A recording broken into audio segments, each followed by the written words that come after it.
guys, Jay here. Welcome to Eons of Battle. I want to do a little Titan talk. I was watching a Midwinter Minis video where he was talking about his Warlord Titan and how disappointed he was that it's not very good in the game. I think he ended up buying some new weapons to try to make it a little better. I could have told him that these Titans, I have one too, this is Stompy, my Reaver Titan, these are not real gaming miniatures. They have rules, but those rules are typically really bad, and even when the rules are good, they just can't do all the things an army can do. Warhammer 40,000 is a strategy army game, and you need every single unit to be doing stuff all game. Most 2,000 point armies are between like 16 and 19 individual units that can all be moving around the board, taking objectives, trading with your opponent's army to just do battlefield things. 2,200 points of Titan can physically have as many wounds and maybe get close to the same number of shots and damage as an entire army, but just by virtue of it only having 5 activations a game, if it survives for the whole game, it just can't be a one-man army. I think there's the possibility for it to have that, but rules as written, they just don't. What they are beautiful, amazing centerpiece miniatures that I kind of don't think anyone should buy. This is my Stompy, I love him dearly. It's horrendously expensive. The kit is not very good. He's super crazy heavy. I think he weighs about 7 pounds. And it's hard to own this guy. He just sits on a shelf most of the time. I did magnetize the weapons, so I have the option of giving him different weapons if I want. But he's really just a big show-off centerpiece. One of the coolest things in Warhammer 40,000 is the Titans, and it's really cool to have one in my collection. This guy, his color scheme is Suture Vora. This is the symbol of them. And this guy I actually entered into Golden Demon, and he got me a commended entry pin. This guy could have been in the running for a Golden Demon. So unbelievably much work went into this guy. He's got metal bones inside of his resin body, but I love him dearly. But that got me thinking about Titans are just for fun. The way to play with a Titan is to look at your opponent and just have a little pregame talk saying, I'm bringing this. How much fun of a game can we come up with where I have this guy and you have something else? Maybe that's seeing how few points your opponent can put on the table to be able to take this sucker down. Or maybe it's a weird skew list. This guy versus like 3,000 points of only infantry. I think those sorts of the games are gonna give you and your opponent a really fun time. But if you're gonna try to have an actual competitive game of 40K and there's a Titan on the other side of a table, it's GG. It's not gonna work out. This guy is Stompy, the Reaver Titan, the middle class Titan of the Imperium, but that got me thinking of all of the different Titans in Warhammer 40,000, because most factions do have a sneaky little Titan-y style miniature. Most of them not as big as Stompy, some of them much, much bigger than Stompy. But I looked at all of the different data sheets for all of the different Titan units, and I compared them to the Knight Castellan.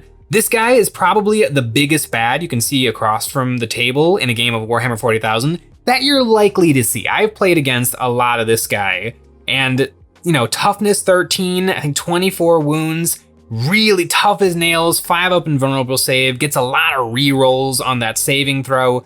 This is a big chunky boy, and I wanted to see what big, humongous, silly Titans have a shot of 1v1ing this guy. And I was very pleasantly surprised. The first Titan model I looked at was the gargantuan Squiggoth. I knew this guy was an absolute unit, but he's a really good unit, clocking in at 440 points, which is only a little bit more expensive than this guy. I mean, I think he's like 40 points cheaper than this model right here. He's really, really good. Big ol' transport capacity of 20 Orc infantry or 1 Ghazghul Thraka. He's got the cannon and the super cannon, which is not bad, but Orcs hit on 5, so you almost just ignore the cannon profile. His tusks, the gargantuan Squiggoth tusks, have a strike profile of 6 attacks, hitting on 3, strength 14, AP -3, damage 12. And remember, the Wog turn gives you +1 attack and +1 strength on your weapons. And this guy can actually benefit from the Wog. It's really hard to give bonuses to Titans, but the Gargantuan Squiggoth can have it. So that turns into 7 attacks, strength 15. Strength 15 doesn't matter that much, it's just funny that it's strength 15. But that is a really, really good chance of punching straight through this bad boy and taking him out. And he could be doing that every single turn. For the low points cost of 440 points, he takes up a quarter of your army, sure. But I feel like the Gargantuan Squiggoth is actually a pretty legit unit that can just absolutely one-shot anything you're likely to see across from you on the table. Gargantuan Squiggoth gets a big thumbs up. I kind of want one now. Moving on through the other Xenos factions, we got the Seraptic Heavy Construct. This guy actually left the Games Workshop web store for a little while and people thought that it was getting legended, but it currently has not been legended and it is still alive. And it's okay. It's 540 points, which is 100 points more expensive than the Gargantuan Squiggoth. I don't think it's as good as Gargantuan Squiggoth. Toughness 12, 3-up save, 24 wounds, so very similar to this puppy. 5-up invulnerable save, very similar to this puppy. It's got the Synaptic Obliterator with Transdimensional Projector, which is fine. It's not that much better than the Doomsday Cannon that the Necrons can have on a couple of their different units. It's strength 24, AP -4, damage D6 +4. Only 2 attacks though, so 4 attacks in total. 4 attacks hitting on 3s is 3, and then 3s wounding on 3s, or probably 2s, is still probably 3. It's got a shot at killing this guy, but not a great shot. With the 5-up invulnerable save and the built-in night rerolls, you're probably not cracking it in just the shooting phase. And then when you hop into close combat, your feet are pretty good. Titanic forelimbs, 6 attacks of strength 14, or 12 attacks of strength 8. It's not bad at all. You got reanimation protocols on this sucker. I feel like I'm trying to talk myself into it, but it's just okay. 540 points of Necrons can buy you a lot of really, really good Necrons. I don't know if this guy is cutting the mustard. I don't know if he's baking the cake of a really, really good Titan unit. He's just all around fine. And I actually think a lot of these cheaper Titans do fall into the category of fine. You can bring them in your list and not guarantee you're gonna lose. I would like to give an honorable mention to the Dark Eldar Tantalus, 230 points. Is it a Titan? Not really, but is it the biggest Dark Eldar unit to ever exist? It is. It's got a strength 12 attack, strength 10 gun. That is really, really nice to have in game. It's got toughness 10, 18 wounds with a 5-up invulnerable save, which is really, really handy to have. With a stratagem, you can bump that up to a 4-up invulnerable save for 1 shooting phase. It's not a Titan, but it's as close as Dark Eldar are gonna get to a Titan, and they're really fun to play with in game. Dark Eldar, nothing in the Dark Eldar Codex is survivable. So having a unit that is actually able to tank a couple of shots and survive later into the game, even just being out in the open, is really nice. Although the odds of the Tantalus killing this guy, basically non-existent. There's some weird shenanigans you can do with doing mortal wounds on the charge, but it's still gonna take you quite a few turns with the Tantalus to chew through this sucker. Meanwhile, this sucker is gonna absolutely annihilate the Tantalus. Looking at the Tau, the often forgotten Tonar Supremacy Armor. I keep forgetting that this guy exists, but it is a Tau Baby Titan. Actually, it's not a Baby Titan, it's 790 points, which is a lot more than this guy. And comparing the two, they're really, really similar. Movement 8, which is really slow. Toughness 13, same as this guy. 2-up save, 5-up invulnerable, save as this guy. 30 wounds, couple more wounds. Leadership 7, OC 10. OC 10 is good, and if you get this guy close, which you probably don't want to, he can perform a little bit better with his Melta shots. His stat line is kind of rough. He's got a couple of wounds, a couple of extra wounds that makes him a little bit more attractive than your typical Titan-y kind of unit, but I would still much rather have an Imperial Knight. The triaxial ion cannons, you always overcharge them. You're going to do a lot of damage to yourself with overheating, but it's gonna be worth it to do a ton of really good, relatively high strength shots. But the real juice of this vehicle is the heavy rail cannon array. 2 shots, hitting on 4s, but you can get that to 3s. 26 damage. 26 damage. So it's wounding this Imperial Knight on 2s. That's hilarious. That's hilarious that it's just flatly that good. AP -5, damage flat 16. Damage 16 is a little bit of a problem. It's one of the highest damages in the entire game, but you need both of those shots to hit, both of those shots to wound, and both of those shots to get through this guy's saving throw, and that's just not gonna happen. This guy actually does have an interesting little rule while this model is guided. Each time it makes an attack, targeting its spotted unit, reroll a hit roll of 1. That's a little something. These Titan models don't tend to have rules. Like, they don't tend to have a really nice juicy special rule. That's not a particularly juicy special rule, but it is a lot better than a lot of these Titans. This guy has a relatively high chance of one-shotting this guy in the combat phase, but I wouldn't pin my hopes and dreams on it. I think the Knight still wins overall. There's also a ton of weapon options for this guy.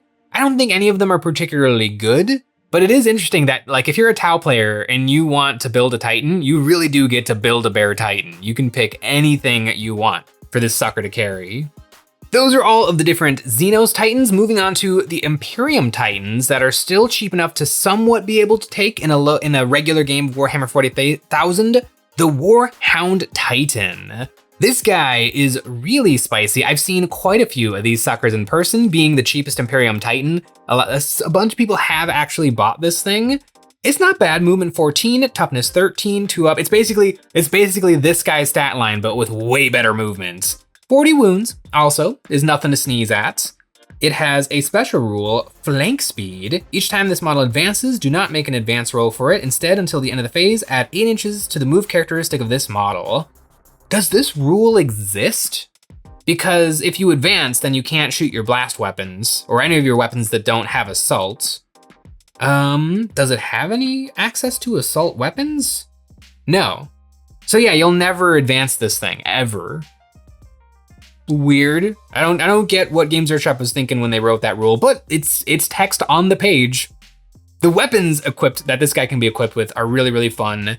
The Warhound Plasma Blast Gun has 2 different firing profiles, 2d6 plus 3 attacks that can be strength 9 or strength 10, H -3, flat damage 4, flat damage 5. This is a really fun gun that can throw a lot of attacks that are gonna bounce off of this guy. 2d6 plus 3 is 3, 6, 9, so 9 attacks, hitting on 3s, wounding on 5s and 6s.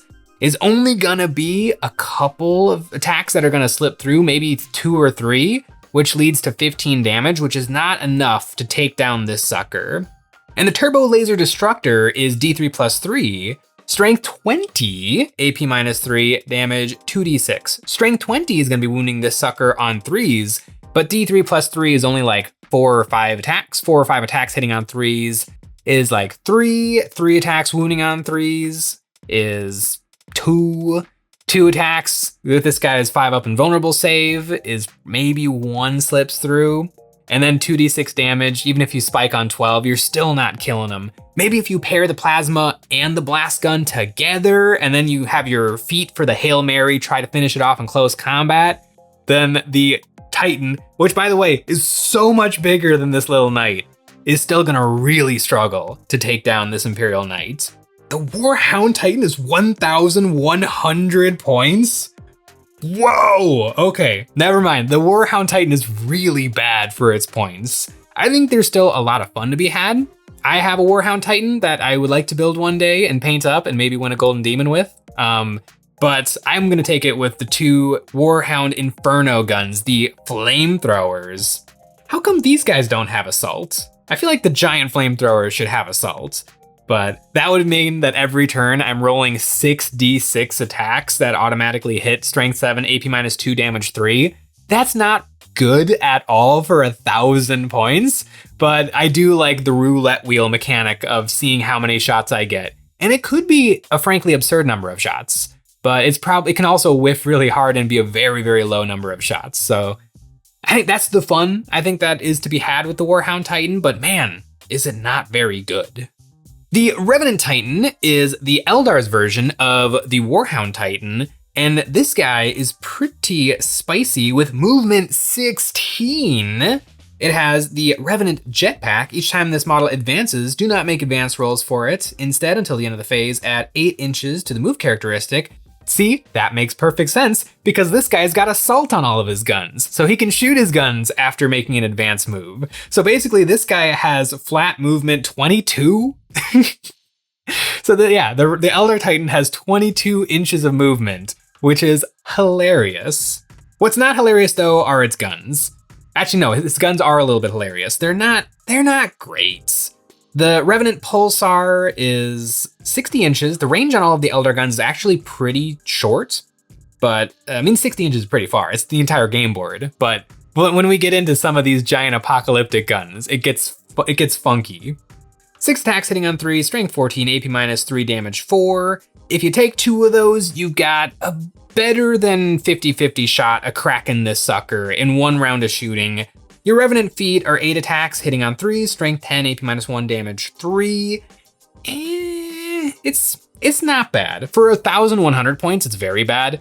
But just for trying to have fun with it in your games of Warhammer 40,000, it's not gross. It's just fine. It's also a really cool looking thing. The Eldar Titans are really waspy and like, they look very Eldar and alien. They're really, really cool looking. I mean, if I had to take a Titan in a game of 40k right now, it would be the Gargantuan Squiggoth. But the Revenant Titan, there's something cute about it. Yeah, for 620 more points than the Knight, it's not inspiring a ton of confidence, but it's kind of an interesting thing. But what if we were to go bigger? What if we were to look at some of the really, really big Titans, like ol' Stompy himself here, the Reaver Titan. Oh, I love my boy. Movement 12, toughness 14 with a 2-up save, 5-up inbuln, 60, count 'em, 60 wounds, leadership 6, objective control 20. I think it's dumb that all of these don't have a leadership 3-up. Cause could a Titan ever fail a battle shock check? The answer should be no. I mean, honestly, if you gave it a leadership 2-up, then it could never fail a battle shock test. But yeah, leadership 6 is still very, very good. This guy has a special ability, God Machine. This model is eligible to shoot and declare a charge in a turn at which it fell back. Most of these Titanic models have this rule. It's just, you have to have it. Otherwise, this guy would get charged by 1 squad of Gretchen, which would mean that none of its blast weapons get to shoot for the rest of the game. So that is a not terribly exciting rule, but a very, very necessary rule.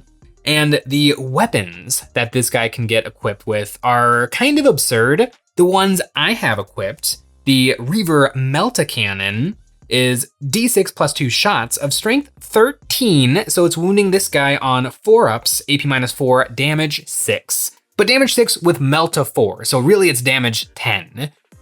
It's not bad. That gun has a decent shot of one-shotting this sucker, and you would really hope it does, because literally, the gun is a comparable size to the Knight itself, so it makes sense that this gun can kill this guy. Moving on to this sexy little gun, the Laser Blaster, 8 shots, a strength 20, AP minus 3, damage D6 plus 2. D6 plus 2 is 5 on average. That's not bad. This gun, with 8 shots, it also has a good chance of cracking the Knight in 1 shot. Oh, and I almost forgot, its little top gun, the Reaver Apocalypse Launcher, indirect fire. So 3d6 shots hitting on 4s of anything it wants on the board, strength 7, AP 1, damage 2. So this guy up here is just for taking out some Space Marines. It's not gonna do a ton. I guess if one of your guns doesn't manage to crack the Knight, you could throw those missiles into it, but they probably are just gonna bounce off with the AP minus 1. And if he's got cover, then it's AP 0. The Reaver Power Fist, which I probably would have bought if Games Workshop sells it. I think they might still sell the Chaos Fist, but I don't think they sell the Loyalist Fist, is weirdly really, really good. It's either 6 attacks hitting on 4s, strength 20, AP4 damage, flat 14. Flat 14 damage on 6 attacks is really, really spicy.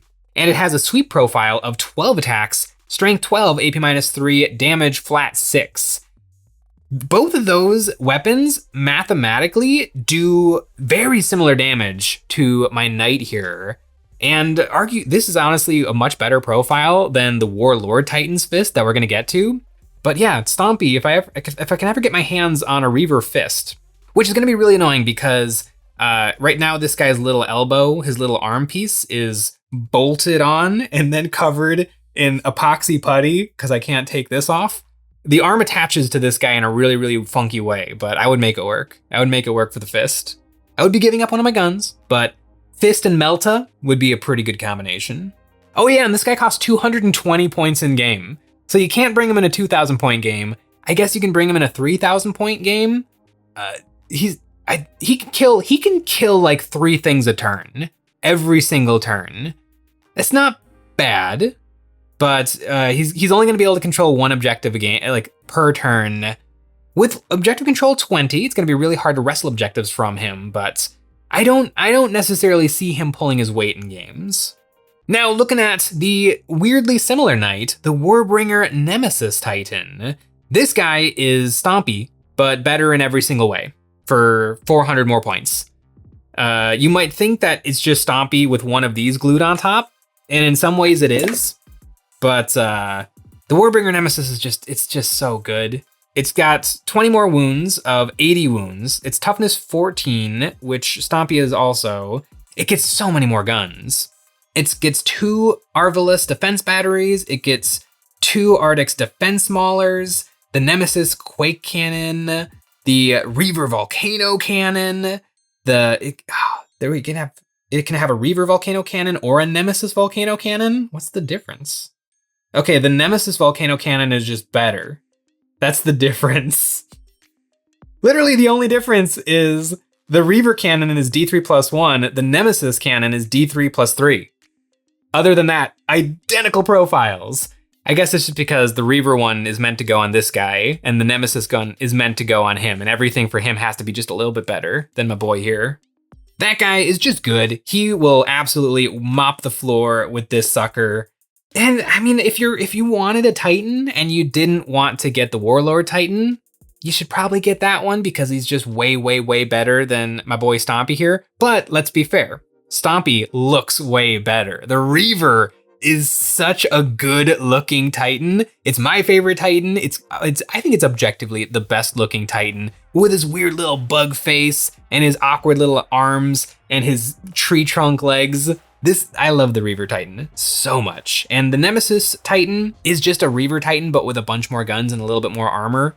And a bunch more guns and a little bit more armor just makes him flat better. But in my opinion, the winner is still the Reaver Titan. The Phantom Titan comes in at 2,100 points, a little bit cheaper than Stompy, but just a little bit. It has some special abilities. This model is able to shoot and declare a charge and turn on which it fell back. Most Titans have that rule. And Towering Wraith Construct. Oh yeah, stratagems cost more. Titanic Advance. Each time this model makes a normal advance or fallback move, it can move over other models. Yeah, every Titan should also have that rule. The D-Bombard.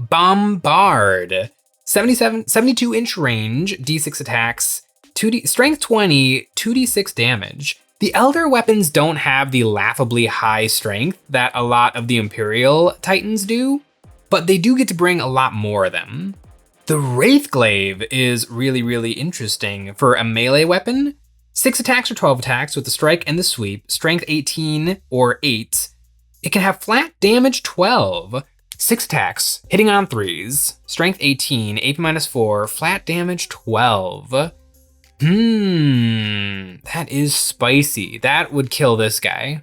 It would pretty much mathematically kill this guy most of the time.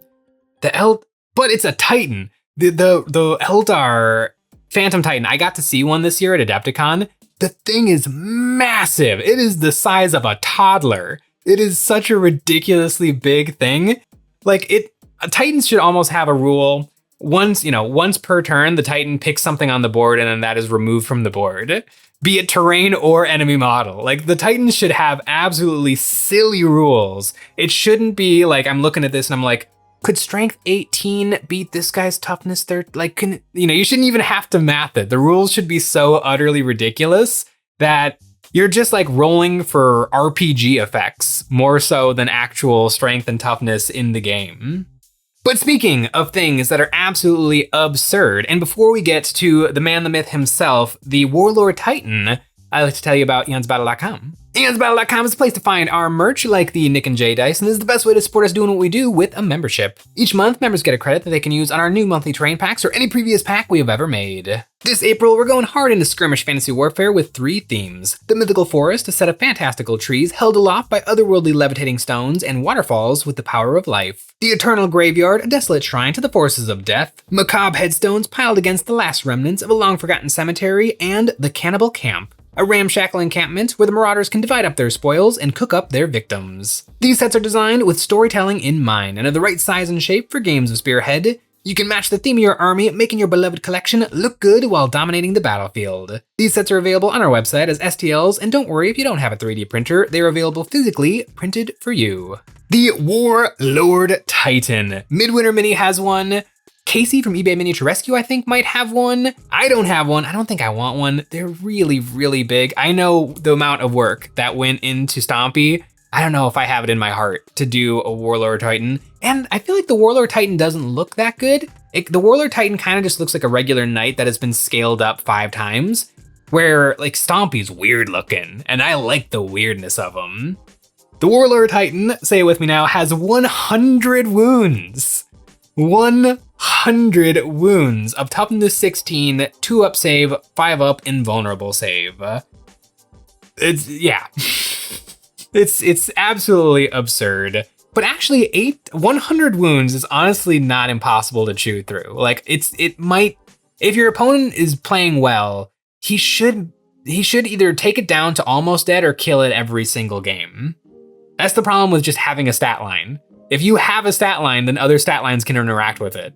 It almost should be like every turn everything should be a roll for a Titan. Instead of having one nice little succinct profile like a unit should have in 40k, it should just have pages and pages of text and flavor and rules that are wonky and weird and silly. Instead, this guy is just an absolutely cracked Warhammer miniature. The Sun Fury Plasma Annihilator has a 72-inch range, 2d6 plus 6 shots, strength 12, not that high, AP minus 3, damage 5. Oh, damage 8. 8's pretty high, but that'll kill this guy. That'll kill this guy real easy. Oh, the macro, or the Morai Quake Cannon. It has a 260-inch range, so you can shoot, your next door neighbor's house. Strength 16, AP minus 4, damage 6. The Bellicosa Volcano Cannon has a strength of 32 and a flat damage of 18. Like, the numbers are just silly. Honestly, the worst thing that could happen is you just whiff your shots. Because if your shots go through, they're just gonna kill stuff turn after turn after turn.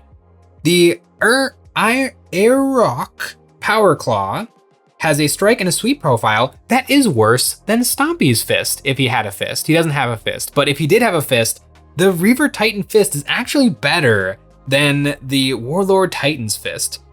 Stompy's fist doesn't have flat damage 24, but it does get more attacks, and honestly 24 is wasted against most targets in the game anyway. You don't need 24 damage when you're punching a rhino. Honestly, if you want to chuckle, I would go and read the rules for the Titans because they're actually kind of silly if you play 40k. Just every single profile is kind of just cranked up to 11, but don't buy these things. Find the rules online, take your cat, put it on the table, and play with that, and just have a great evening of Warhammer. You don't need to own these things. They're too expensive, they're too fiddly, and kind of miserable to put together. They're really, really cool, and I love having Stompy, but literally Stompy made me scared. to put together another Titan model, where usually when I put together a Warhammer kit, I'm excited to put together more Warhammer kits. I just put together some crew carnivores. I'm ready to put together 80 crew carnivores. I'm nervous to give this guy a weapon option. Let me know in the comments below if you guys have any Titans or what Titans are really standing out to you. I kind of do want a gargantuan Squiggoth. The rules for it are kind of excellent, and I always loved that kit. It's just a big, dumb monster. I don't know, there's something to it. Thanks for watching.